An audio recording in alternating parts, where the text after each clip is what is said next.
رات کو اس وقت تک نہ سو جب تک 3 کام نہ کر. نمبر 1، اپنے آپ سے یہ پوچھو کہ میں نے آج کیا کیا غلط کیا.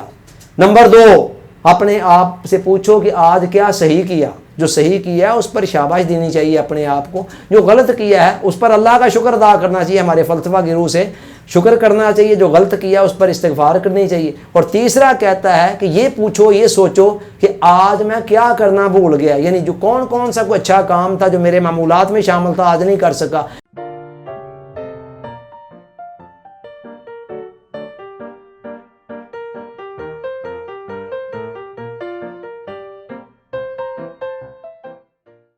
ڈیئر آڈینس، السلام علیکم. یونان کی سرزمین کو علم و حکمت کی ماں سمجھا جاتا ہے، اور اس علم و حکمت کی سرزمین کا بابا آدم سقراط کو سمجھا جاتا ہے. سقراط کا ذکر ہم پچھلے لیکچر کے اندر کر چکے ہیں. آج ہم جس فلاسفر کا ذکر کرنے جا رہے ہیں وہ سقراط کا ہی ایک شاگرد ہے جسے دنیا افلاطون کے نام سے جانتی ہے. افلاطون بچپن کے اندر ہی کمال کے درجے کا ذہین و فطین اور ہوشیار آدمی تھا، اور اس کی جو ذہانت و فطانت ہے نا وہ آج تک ایک ضرب المثل بنی ہوئی ہے. آپ دیکھیں ہمارے گھروں کے اندر کوئی بچہ بہت زیادہ ذہانت و فطانت کا مظاہرہ کرے یا کوئی ایکسٹرا آرڈنری قسم کی شرارت کرتا ہے نا تو ہم کیا کہتے ہیں؟ ہم کہتے ہیں یار یہ بچہ تو نرا ہی افلاطون ہے. تو اس کا مطلب یہ ہے ہم اس وقت بھی افلاطون کو خراج تحسین پیش کر رہے ہوتے ہیں جب ہمارا بچہ کسی ایکسٹرا قسم کی ذہانت کا مظاہرہ کر رہا ہوتا ہے. افلاطون کو بچپن کے اندر جو تعلیم دی گئی وہ ریاضی تھی، موسیقی تھی، جمناسٹک تھی وغیرہ وغیرہ. یہ تعلیم اس کو دی گئی. یونان کے اندر اس زمانے کے اندر یہی علوم عام طور پر مروجہ تھے، انہی کی زیادہ تر تعلیم دی جاتی تھی. اس کے علاوہ چلتے چلتے اس نے بتھیرے علوم خود بھی بعد میں بھی سیکھ لیے، تاہم اس کا زیادہ رجحان تھا وہ شاعری کی طرف تھا. وہ شاعر بننا چاہتا تھا، مگر اس کے ساتھ ہی ساتھ اس کو سیاست کا ذوق بھی تھا. اور سیاست کے ذوق کا عالم بھی یہ دیکھیں کہ دنیا کے اندر پہلی کتاب جو سیاست کے اوپر لکھی گئی ہے، تمام لوگ اس بات کو مانتے ہیں کہ وہ افلاطون نے لکھی الجمہوریہ کے نام سے، اور آج تک وہ کتاب چلتی ہے. اچھا، تو ایک طرف اسے سیاست کا شوق تھا، دوسری طرف شاعری کا شوق تھا. وہ سوچ رہا تھا کہ ان دونوں میں سے کس فیلڈ کو میں باقاعدہ طور پر اپنا لوں کہ اسی اثناء کے اندر اس کی ملاقات سقراط سے ہو جاتی ہے. وہ سقراط کے علم و حکمت سے اور اس کے فلسفہ سچائی سے اس قدر متاثر ہوتا ہے کہ وہ اس کے بعد ساری زندگی فلسفے کا ہی اسیر ہو کر رہ جاتا ہے اور ساری زندگی اس نشے سے باہر نہیں آ پاتا ہے. افلاطون اپنے استاد کی وفات کے بعد کئی ملکوں کی سیاحت کرنے کے لیے بھی گیا، مختلف ممالک کی سیاحت کر کے، چونکہ سیاحت بھی علم و حکمت کو حاصل کرنے کا ایک بہت بڑا ذریعہ ہے. قرآن مجید کے اندر بھی سیاحت کا حکم دیا گیا، قل سیروا فی الارض، انہیں کہیں زمین کے اندر سیر کریں. انسان بہت سارے تجربات ایسے ہیں جو اپنے ماحول کے اندر رہتے ہوئے حاصل نہیں کر پاتا، لیکن جب وہ سفر پہ نکلتا ہے تو سفر کے اندر کئی ایسے تجربات حاصل ہوتے ہیں جو انسان کو سکونت کی حالت میں میسر نہیں آ سکتے. تو سقراط کئی ملکوں کی سیاحت کے بعد، کئی سالوں کے بعد جب واپس ایتھنز آیا تو یہاں آ کر اس نے ایک مدرسہ کھولا، ایک درسگاہ کھولی علم و حکمت سکھانے کے لیے، فلسفہ سکھانے کے لیے، جس کو اکیڈمی کا نام دیا گیا. اور آج دنیا کے اندر جہاں جہاں بھی جو اکیڈمیاں چل رہی ہیں نا، یہ اکیڈمی کا جو کنسیپٹ ہے، تصور ہے، اسی افلاطون کی اکیڈمی سے چلتا ہے. افلاطون کے نظریات نے انسانی زندگی کو بہت زیادہ متاثر کیا، اتنا زیادہ متاثر کیا کہ آج کم و بیش 2500 سال گزرنے کے باوجود بھی ہمیں وہ اثرات نمایاں طور پر دکھائی دیتے ہیں. آپ یہ دیکھیں کہ آج مغرب کے اندر سیاست کے کئی اصول ایسے ہیں جو افلاطون سے اخذ کیے گئے ہوئے ہیں، اور افلاطون نے مذہبی طبقات کو بھی زبردست متاثر کیا. یہودیت کے بڑے بڑے علماء اس سے متاثر ہوئے، عیسائیت کے بڑے بڑے علماء اس سے متاثر ہوئے. عیسائیت یہودیت کے اندر کئی عقائد کے اندر کسی نہ کسی درجے کے اندر بیک ورڈ کے اندر آج میں افلاطون کا اثر نظر آتا ہے. اور یہی نہیں ہے کہ افلاطون نے یہودیوں، عیسائیوں اور مغربی دنیا کو متاثر کیا، مسلم دنیا بھی اس سے متاثر ہوئے بغیر نہیں رہ سکی.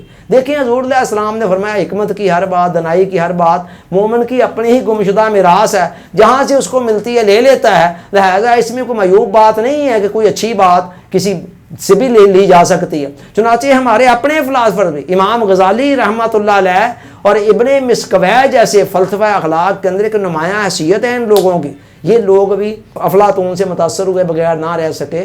انہوں نے بھی سقراط، افلاطون کے کئی حوالے اور کئی باتیں اپنی تصانیف کے اندر لی ہیں، کئی جگہوں پر حوالے بھی دے دیے گئے ہیں، کئی جگہوں پر حوالہ دیے بغیر۔ علی ھذا القیاس تو مغربی دنیا کے اندر اور انسانی تاریخ کو یہ بندہ بہت زیادہ متاثر کرنے والا ہے۔ اس کے کئی نظریات تھے، جن میں بطور خاص جو مشہور نظریات ہیں، اس کا نظریہ تعلیم ہے، پھر اس کا نظریہ ریاست ہے، پھر اس کا نظریہ امثال ہے۔ اس کے علاوہ اور انسانی روح کے حوالے سے اس کو بہت زیادہ انٹرسٹ تھی، روح کی بقا و دوام پر اس نے بہت کچھ لکھا ہے، اور بہت ساری باتیں اس میں ایسی ہیں جو اسلام کے نظریات کے مطابق ہیں۔ مثلا روح کے حوالے سے وہ کہتا ہے کہ روح انسانی بدن سے نکلنے کے بعد مرتی نہیں ہے، بلکہ کسی اور عالم میں چلی جاتی ہے، دیوتاؤں کے پاس چلی جاتی ہے۔ اب ظاہر ہے اس کے پاس وحی کی روشنی نہیں تھی، اس بنا پر کئی جگہوں پر ان کی فکریں ٹھوکر بھی کھا جاتی ہیں۔ یہ دیکھیں، یہ جتنی مرضی ذہانت و فطانت بندے کے پاس ہو، جتنی مرضی عقل ہو، میٹا فزیکل ورلڈ کے بہت سارے حقائق ایسے ہیں جہاں تک انسان کی صرف عقل نہیں پہنچ سکتی، وہاں پر وحی کی روشنی پہنچاتی ہے۔ یعنی انبیاء کرام کے ذریعے اللہ تعالیٰ جو وحی کرتا ہے، زمانے والوں کو جن حقائق سے آگاہی دی جاتی ہے، وہ حقائق ایسے ہیں کہ ان میں سے کئی حقائق ایسے ہیں کہ جن تک بندے کی عقل نہیں پہنچ سکتی۔ تو افلاطون کی عقل یہاں تک تو پہنچ گئی کہ مرنے کے بعد انسان کی جو روح ہے نا، وہ جاتی کہاں ہے، وہ مطلب یعنی کسی اور عالم کے اندر رہتی، مرتی نہیں ہے، یہاں تک اس کی عقل پہنچ گئی۔ لیکن آگے جو ایگزیکٹ کنسیپٹ تھے، وہ سارے کے سارے کنسیپٹ وہاں تک کلیئر نہ ہو سکے۔ تو بات یہ ہے کہ محض عقل کے بل بوتے پر افلاطون بہت بڑا عقل مند تھا، اور اس طرح سقراط اور اس طرح کے اور بے شمار لوگ، مگر ان کا واحد مسئلہ یہ رہا ہے کہ چونکہ ان کے سامنے وحی کی روشنی نہیں تھی، لہذا بہت ساری جگہوں پر ان کی فکر صحیح نتائج پر پہنچ گئی، اور بہت ساری جگہوں پر ان کی فکر ٹھوکر بھی کھا گئی۔ ہماری خوش قسمتی یہ ہے کہ ہم سقراط جیسے، افلاطون جیسے ذہین و فطین نہیں ہیں، نہ ہونے کے باوجود بھی چونکہ ہمیں وحی کی روشنی میسر ہے، لہذا ہمارے ایک عام بندے کو بھی وحی کی روشنی میں، قرآن مجید کی روشنی میں، صورت میں، احادیث مبارکہ کی صورت میں، ہمارے پاس ایک ایسا سورس آف گائیڈنس ہے، وزڈم ہے، کہ جہاں سے ہمیں پتہ چل جاتی ہے بہت ساری ایسی باتیں میٹا فزیکل ورلڈ کی کہ جن تک انسان کی عقل نہیں پہنچ سکتی۔ بہرحال افلاطون بہت ذہین و فطین شخص تھا، اور بڑی بڑی اعلیٰ درجے کی باتیں اس نے کی، اور اس کے اقوال ایسے ہیں کہ جو حکمت کے اندر گندے ہوئے ہیں۔ میں 3 کی طرف اشارہ کر رہا ہوں۔ افلاطون کا ایک بڑا مشہور قول یہ ہے کہ جو اعلیٰ دماغ ہوتے ہیں نا، وہ آئیڈیاز کے متعلق سوچتے ہیں، اور اوسط درجے کے دماغ لوگوں کے متعلق، واقعات کے متعلق باتیں کرتے ہیں، اور ادنا دماغ کے لوگ جو ہوتے ہیں وہ لوگوں کے متعلق بات کرتے ہیں۔ بڑی حکمت کی بات ہے جو اس نے کہہ دی ہے۔ اس کا مطلب یہ معمولی درجے کے لوگ، ان پڑھ قسم کے لوگ جب ملتے ہیں نا آپس میں، تو وہ دوسرے لوگوں پر باتیں کرنی شروع، اور یار فلانا ایسے ہے، ٹمکانا ایسے، آپ دیکھیں آپ کو بالکل ایگزیکٹلی ایسے ہی نظر آئے گا، فلانا ایسے غیبت کرنی شروع کر دے، چگلی کرنی شروع کر دے، فلاں نے یوں کہا، فلاں نے یوں کہہ دیا، وغیرہ وغیرہ۔ لیکن اس سے ذرا اوپر اوسط درجے کے لوگ، جب اوسط دماغوں کے لوگ جب آپس میں ملتے ہیں، وہ کہتے ہیں چھوڑو افراد کو کیا ڈسکس کرنا، واقعات کو ڈسکس کرو۔ یعنی ان کا سکوپ تھوڑا سا اوپر آ جاتا ہے، ان کا دائرہ، اور وہ واقعات پر ڈسکس کرتے ہیں۔ لیکن وہ کہتا ہے جب اعلیٰ درجے کے لوگ جو ہوتے ہیں نا، وہ نہ لوگوں کو ڈسکس کرتے ہیں، نہ واقعات کو ڈسکس کرتے ہیں، وہ آئیڈیاز کو ڈسکس کرتے ہیں، انوویشن کی طرف آتے ہیں کہ ہم جدت کیا لا سکتے ہیں، کوئی نئی بات کیا سوچی جا سکتی ہے، اس پر امپلیمنٹیشن کیسے کی جا سکتی۔ یہ افلاطون کا قول ہے، بڑا خوبصورت۔ اسی طرح افلاطون کا ایک اور خوبصورت قول آپ آج بھی دیکھیں تو آپ کو نظر آئے گا کہ ایگزیکٹلی ویسے ہی ہے۔ افلاطون کہتا ہے سیاست میں حصہ نہ لینے کی ایک سزا یہ ہے، ایک نتیجہ یہ ہے کہ آپ سے ادنا درجے کے لوگ جو ہیں وہ آپ پر حکومت کرتے ہیں۔ اب آپ نے اگر افلاطون کے قول کی صداقت کو دیکھنا ہو تو آپ کو کہیں اور دنیا کے کسی دوسرے ملک میں جانے کی ضرورت نہیں، اپنے ملک کو دیکھ لیں کہ آج ہمارے اوپر کس طرح کے لوگ حکمران ہیں۔ ان کی نزاکتوں کا عالم یہ ہے کہ پرویز مشرف مرحوم کے دور کے اندر ان کے اوپر یہ صرف اتنی اس نے شکل لگا دی تھی کہ جب ہر معمولی جاب کے لیے بھی ایک تعلیم لازمی ہے، کرائٹیریا ہوتا ہے، تو کم از کم ایک بندے کے لیے MNA MPA بننے کے لیے BA کی شرط کون سی بہت بڑی شرط ہے، وہ طبع نازک پر وہ ناگوار گزری، چونکہ اکثر لوگ تو ان میں سے میٹرک وغیرہ سے ہی بھاگ جایا کرتے ہیں، کوئی FA تک چلا جاتا ہے۔ تو کم لوگ ہوتے ہیں جو زیادہ آگے تک جاتے ہیں. تو ساتھ ہی جیسے ہی موقع ملا اس شرط کو ختم کر دیا گیا. باقی ہر معاملے میں کرائٹیریا ہے. تو کیسے کیسے لوگ ہمارے اوپر حکومت کر رہے ہیں. یہ افلاطون کا کہنا ہے کہ جب آپ ایسے معاملات سے ملکی معاملات سے الگ تھلگ ہو جاتے ہیں پھر اس کی ایک سزا ایک نتیجہ یہ ہوتا ہے. اسی طرح افلاطون کا ایک اور قول ہے, کہتا ہے رات کو اس وقت تک نہ سو جب تک 3 کام نہ کر لو.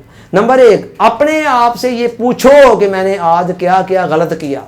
نمبر 2, اپنے آپ سے پوچھو کہ آج کیا صحیح کیا. جو صحیح کیا ہے اس پر شاباش دینی چاہیے اپنے آپ کو. جو غلط کیا ہے اس پر اللہ کا شکر ادا کرنا چاہیے, ہمارے فلسفہ کی روح سے شکر کرنا چاہیے. جو غلط کیا اس پر استغفار کرنی چاہیے. اور تیسرا کہتا ہے کہ یہ پوچھو, یہ سوچو کہ آج میں کیا کرنا بھول, کون سا کوئی اچھا کام تھا جو میرے معمولات میں شامل تھا آج نہیں کر سکا, یا میں نے سوچا تھا آج کرنے کا کوئی اچھا کام تو آج نہیں کر سکا ہوں, کیا کرنا بھول گئے. اسلامی اصلاح کے اندر اس کو محاسبہ نفس کہا جاتا ہے. ہمارے صوفیاء کہتے ہیں حاسبو قبل ان تحاسبو, اس سے پہلے کہ تمہارا حساب لیا جائے قیامت والے دن اپنا حساب خود کر دو. تو لہٰذا صوفیاء کا کہنا ہے کہ رات کو انسان کو سونے سے پہلے اپنے دن بھر کے اعمال کا جائزہ لینا چاہیے. Thanks for watching.